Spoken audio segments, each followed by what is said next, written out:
उत्तर प्रदेश एक अलग किस्म का राज्य बन गया। एक पैटर्न है, मौत और हत्या का फर्क मिट गया। बस इतना ही कहना। तेजस्वी यादव ने भी संवैधानिक संस्थानों को इसमें हस्तक्षेप करने की बात की और संज्ञान लेने की बात की। देखिए, सीधी सी बात है, मैंने कहा ना, मेरे नेता से इतर नहीं कहा। मौत और हत्या का फर्क जब मिट जाए तो अराजकता होती है। पता नहीं क्या कहें।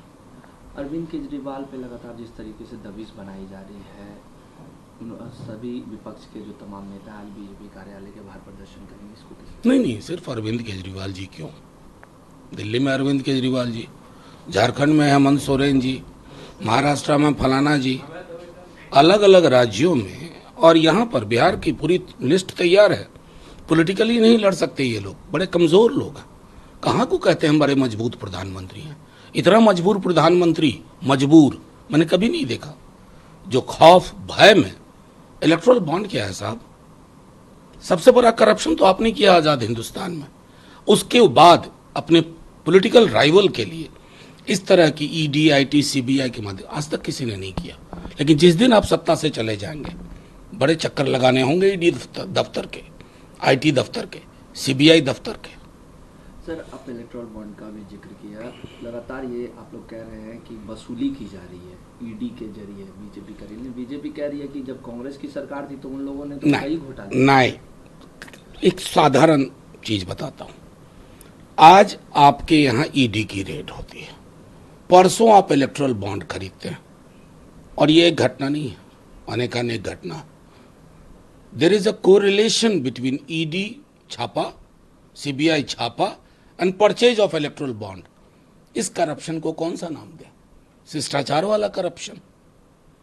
लेकिन वो तो कह रहे वसूली वो लोग करते हैं, पहले चंदा वो लोग भी नहीं, लेते थे।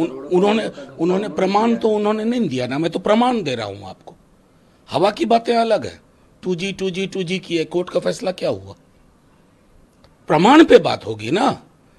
तो सिर्फ टेलीविजन पर बैठ के मुंह खंगाल लें ना। लगातार ये दावा किया जा रहा है कि इस बार एनडीए 400 पार रहेगा, बिहार में 40 सीटें जीतेगी एनडीए। मोदी लहर है, विपक्ष हवा में। आपको दिख रही है लहर? मुझे नहीं दिख रही है। बिहार के आवाम को नहीं दिख रही है, देश के आवाम को दिख नहीं रही है। लहर पता चलती है, बल्कि सच कहूं तो कहर है केंद्र की सरकार का। आप बताइए, जो व्यक्ति 2 करोड़ रोजगार प्रतिवर्ष के वादे पे आया था 2014 में, 2 दाहें 20 करोड़ में कितना रोजगार उन्होंने दिया? अगर 20 लाख की फहरिस्त दे दें नॉन रूटीन जॉब्स, अब सेना में आपने अग्निवीर ला दिया, तो जिस व्यक्ति को रोजगार पे बोलना चाहिए वो 400 पार की बात कर रहे हैं। अगर आप 400 पार वाला सपना देख रहे हैं ना, तो लोकतंत्र को खत्म कर चुके हैं। या तो सारा ईवीएम सेट कर लिया आपने कि कहीं कोई गुंजाइश ही नहीं रहे, वोट जाए फलाना को लेकिन दिखे कमल छाप में। अगर इस तरह की व्यवस्था है तो मैं नहीं कह सकता, लेकिन जमीन पे हकीकत जो है वो मैं आपसे बता रहा हूं।